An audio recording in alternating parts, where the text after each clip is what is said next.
दोस्तों, अगर आप चैनल पे नए हैं तो चैनल को ज़रूर सब्सक्राइब कर लें। आप लोगों को मेरी लिखी स्टोरीज पसंद आती है, उसके लिए thank you so much. Stories को शेयर कर दिया करें और नफ़रत भरी मोहब्बत के पिछले सभी एपिसोड्स पढ़ लें, जिससे आपको स्टोरी बेहतर समझ आएगी। अब हम हमारी कहानी को आगे बढ़ाते हैं। सॉन्ग खत्म हो जाता है। रीत और अभिमन्यु दोनों एक दूसरे की आंखों में खोए हुए थे। तालियों की आवाज से दोनों का ध्यान टूटता है। दोनों जल्दी से स्टेज से नीचे आ जाते हैं। कौशल्या, आप दोनों ने तो बहुत ही अच्छा डांस किया। रीत मुस्कुरा देती है। बाकी सब भी उन दोनों की खूब तारीफ करते हैं। अभिमन्यु अपनी कॉल अटेंड करने चला जाता है। रीत रूही, वृंदा और कौशल्या के साथ खड़ी बाकी कपल्स के डांस एंजॉय कर रही थी। तभी एक वेटर जो ट्रे में ड्रिंक लेकर जा रहा था, अचानक से उसका पैर स्लिप होता है और उसके हाथ से जूस का ग्लास रीत की साड़ी पर गिर जाता है। ये देखकर वेटर एकदम घबरा जाता है और डरते हुए बोलता है, मैंने ये जानबूझकर नहीं किया मैम, गलती से गिर गया। प्लीज़ मुझे माफ़ कर दीजिए। I am sorry ma'am, please मुझे माफ़ कर दीजिए। वृंदा थोड़े गुस्से से बोलती है, आपको ध्यान देना चाहिए था ना, ऐसे काम करेंगे आप। Waiter, sorry ma'am, I am really sorry. रीत, कोई बात नहीं, आप जाइए, मैं साफ कर लूँगी। फिर वो वेटर वहाँ से चला जाता है। कौशल्या, रीत जाइए, पहले आप इसे साफ कर लीजिए, नहीं तो दाग रह जाएगा। रीत, जी माँ। Aunty, washroom? वो वृंदा की तरफ देखकर बोलती है। वृंदा, हाँ, ऊपर लेफ्ट से सेकेंड रूम। रूही, भाभी मैं चलूँ हेल्प के लिए? रीत, नहीं रूही, तुम पार्टी एंजॉय करो, मैं बस अभी साफ करके आती हूँ। वो ऊपर चली जाती है। उसे याद ही नहीं रहता कि वृंदा ने उसे लेफ्ट साइड का रूम बोला था। वो राइट साइड के रूम में चली जाती है। रूम में बिल्कुल अंधेरा था। रीत खुद से कहती है, ये रूम में इतना अंधेरा क्यों है? वो स्विच बोर्ड ढूंढकर लाइट ऑन करती है। रीत जैसे ही लाइट ऑन करके रूम में अपनी नज़र घुमाती है, उसकी आंखें हैरानी से बड़ी हो जाती हैं। वो रूम में चारों तरफ घूम कर देखती है। रूम के हर तरफ दीवार पर ढेर सारी फोटो फ्रेम लगे हुए थे, जिसमें एक लड़की थी, कहीं अकेली तो कहीं अपने परिवार के साथ। रीत दीवार के बीचों बीच लगी एक बड़ी सी फोटो पर हाथ फेरते हुए बोलती है, माँ, ये सारी फोटोज तो माँ की है। दरअसल उन सारी फोटोज में जो लड़की थी वो कोई और नहीं, रीत की माँ थी, जो शेखावत फैमिली के साथ थी। रीत का गला भर आता है। उसकी आंखों से आंसू गिरने लगते हैं। उसकी आंखों के सामने कुछ धुंधली सी यादें चलने लगती हैं। अचानक से रीत को चक्कर आता है और वो गिरकर बेहोश हो जाती है। रीत के इस तरह से अचानक गिरने से उसका सर पास में रखे टेबल से टकरा जाता है, जिससे उसके माथे पर चोट लग जाती है और खून निकलने लगता है। नीचे पार्टी में अभिमन्यु काफी देर से रीत को ढूंढ रहा था। वो उसे कॉल करता है पर रीत कॉल रिसीव नहीं कर रही थी। अभिमन्यु परेशान हो जाता है। उसका मन बेचैन होने लगता है। वो रूही से रीत के बारे में पूछता है। तब रूही उसे बताती है कि भाभी की साड़ी पर जूस गिर गया था और उसी को साफ करने वो ऊपर गई है, लेकिन उन्हें गए तो काफी टाइम हो गया। अब तक तो भाभी को आ जाना चाहिए था। अभिमन्यु का दिल बैठने लगता है।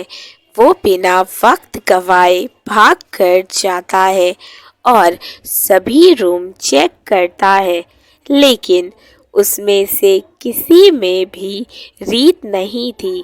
तभी अभिमन्यु की नज़र उस खुले रूम पर जाती है जिसमें रीत गई थी। वो भागकर अंदर जाता है। रीत को इस तरह जमीन पर गिरा देख अभिमन्यु का दिल धक से हो जाता है। अभिमन्यु जोर से रीत का नाम पुकारता है और भागकर उसके पास जाता है। अभिमन्यु रीत का सिर अपनी गोद में रखकर उसे होश में लाने की कोशिश करने लगता है।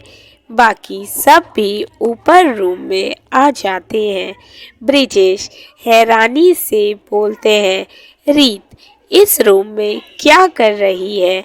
ये रूम तो हमेशा लॉक रहता है। किसने खोला इस रूम को?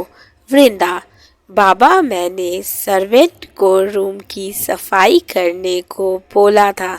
लगता है वो शायद बंद करना भूल गया। अभिमन्यु, रीत के सर पर चोट लगी है। आप जल्दी इन्हें हॉस्पिटल ले जाइए। तेजस, हाँ अभिमन्यु, मैं गाड़ी निकालता हूँ। तू जल्दी पीछे के रास्ते से रीत को लेकर आ, क्योंकि आगे गेस्ट और मीडिया वाले हैं। वो देखेंगे तो ब्रेकिंग न्यूज़ बनाकर छाप डालेंगे। अभिमन्यु हाँ में अपनी गर्दन हिलाता है और तुरंत रीत को गोद में उठाकर बाहर लाता है। अभिमन्यु बाकी सबको पार्टी में ही रहने को बोलता है और तेजस के साथ हॉस्पिटल के लिए निकल जाता है। कुछ देर में वो लोग हॉस्पिटल में थे। डॉक्टर बाहर आते हैं। अभिमन्यु, डॉक्टर क्या हुआ मेरी वाइफ को? वो बेहोश कैसे हो गई? डॉक्टर, देखिए उन्हें पैनिक अटैक आया था। अभिमन्यु और तेजस दोनों चौंक कर बोलते हैं, क्या? डॉक्टर, जी हाँ, उन्होंने शायद कुछ ऐसा देखा या उन्हें कुछ ऐसा याद आया जिससे उनके दिमाग पर असर हुआ और वो पैनिक होकर बेहोश हो गई। बट डोंट वरी, मैंने उन्हें इंजेक्शन दे दिया है। अब वो ठीक है। कुछ देर में उन्हें होश आ जाएगा। फिर आप उन्हें घर ले जा सकते हैं। इतना बोलकर वो वहाँ से चले जाते हैं। तेजस घर पर कॉल करके सबको रीत के ठीक होने की खबर दे देता है। कुछ देर में रीत को होश आ जाता है। अभिमन्यु उसे बैठने में हेल्प करता है। चोट लगने की वजह से उसके सिर में दर्द हो रहा था। अभिमन्यु उसके चेहरे को अपने हाथों में भरकर बोलता है, रीत, अब कैसा लग रहा है? तुम ठीक हो ना? रीत अभिमन्यु के गले लग जाती है। उसके इस तरह गले लगने से अभिमन्यु तुरंत समझ जाता है कि कुछ हुआ है। वो उसे टाइटली हग कर लेता है और प्यार से उसके बाल सहलाते हुए बोलता है, रीत, तुम ठीक हो ना? रीत, मुझे घर जाना है। अभिमन्यु, ठीक है, हम घर चलते हैं। तुम रुको, मैं बस अभी आता हूँ, फिर हम घर चलेंगे। ठीक है। रीत हाँ में अपनी गर्दन हिला देती है। अभिमन्यु उसके माथे पर किस करता है और बाहर आ जाता है। कुछ देर बाद अभिमन्यु रीत को बाहर लेकर आता है और आराम से गाड़ी में बैठा देता है। रीत बहुत शांत थी। ये बात अभिमन्यु और तेजस दोनों नोटिस कर रहे थे, लेकिन उस समय कुछ भी पूछना ठीक नहीं समझते। कुछ देर में वो लोग घर पहुंच जाते हैं। अभिमन्यु देखता है तो रीत गहरी नींद में जा चुकी थी।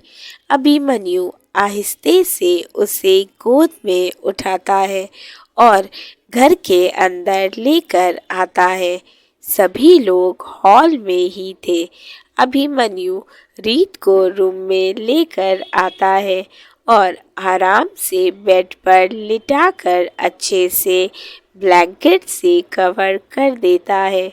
फिर उसके माथे पर हल्के से किस करता है और नीचे हॉल में चला जाता है। तेजस ने सबको बता दिया था जो भी डॉक्टर ने कहा था। अगले दिन रीत उठती है तो देखती है अभिमन्यु रूम में नहीं था। वो धीरे से उठकर बैठती है। अब उसे बेहतर फील हो रहा था। उसके मन में बहुत सारे सवाल थे जिनके जवाब उसे चाहिए थे। कुछ देर में वो फ्रेश होकर नीचे हॉल में आती है। सभी ब्रेकफास्ट के लिए डाइनिंग टेबल पर बैठे थे। रीत सीढ़ियों से नीचे आते हुए बोलती है, आप सब में से किसी ने मुझे जगाया क्यों नहीं?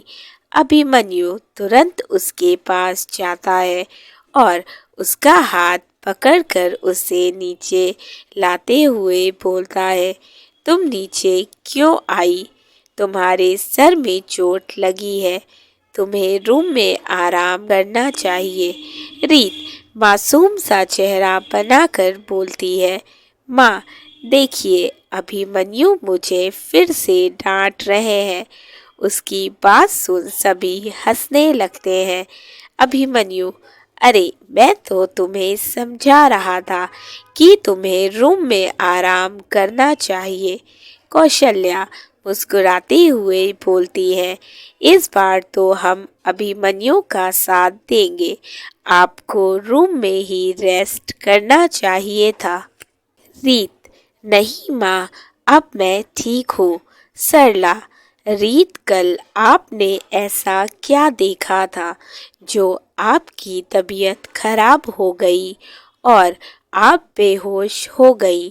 रीत, दादी कल मैंने उस रूम में अपनी माँ की तस्वीरें देखी थी। उनकी फोटो देखकर मुझे मेरे बचपन की बातें, उनके साथ बिताए पल याद आ गए।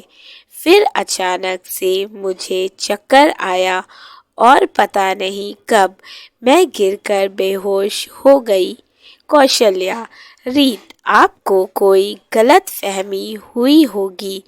वो रूम तो वैशाली का था और वो सारी फोटोज भी उन्हीं की थी। रीत, नहीं माँ, मुझे कोई गलत फहमी नहीं हुई थी। मैं सच कह रही हूँ, वो मेरी माँ की तस्वीरें थी। सभी एक दूसरे को देखने लगते हैं। रीत थोड़ा उदास होकर बोलती है, आप सबको मेरी बात पर यकीन नहीं है। कौशल्या, नहीं रीत, ऐसी बात नहीं है। तेजस, रीत क्या तुम्हारे पास तुम्हारी माँ की कोई फोटो है? तेजस की बात सुन रीत को कुछ याद आता है और वो तुरंत बोलती है, हाँ हाँ, मेरे पास माँ और पापा की फोटो है मेरे लॉकेट में। अभिमन्यु, आपको याद है एक बार मैंने आपको सिल्वर कलर की एक छोटी सी हार्ट शेप लॉकेट दिखाई थी? अभिमन्यु, हाँ मुझे याद है, और तुमने बताया था कि वो लॉकेट तुम्हारे पापा ने तुम्हें दी थी और वो बचपन से तुम्हारे पास है। रीत, हाँ, उसमें माँ पापा की फोटो लगी थी। वो अपने गले पर हाथ रख कर बोलती है, उस लॉकेट की चेन टूट गई थी, इसीलिए मैंने उसे उतार कर ड्रॉर में रख दिया था। मैं अभी लेकर आती हूँ। वो तुरंत रूम से अपनी लॉकेट लेकर आती है और उसे खोलकर सबको दिखाते हुए बोलती है, ये देखिए मेरी माँ की फोटो है, मेरी माँ मेघना। क्या रीत की माँ मेघना और वैशाली दोनों एक ही पर्सनैलिटी है या दो अलग शख्सियत? इस सस्पेंस को जानने के लिए नफरत भरी मोहब्बत के आगे के एपिसोड देखना ना भूलें। दोस्तों, आई नो कि आप लोगों को स्टोरी छोटी लगेगी, बट मेरी हेल्थ थोड़ी ठीक नहीं है जिस वजह से मैं लंबे एपिसोड्स नहीं बना पा रही हूँ। इस वजह से मैं थोड़े छोटे ही एपिसोड डाल रही हूँ। प्लीज़ आप लोग मेरी इस स्टोरी को खूब सारा प्यार दीजिए और चैनल को ज़रूर सब्सक्राइब कर लें, स्टोरीज़ को शेयर कर दिया करें और अपने प्यारे प्यारे कमेंट्स करके मुझे ज़रूर बताएं कि आप लोगों को स्टोरी कैसी लग रही है। इसी तरह से अपना प्यार बनाए रखें। Thank you for watching and keep supporting. Love you all.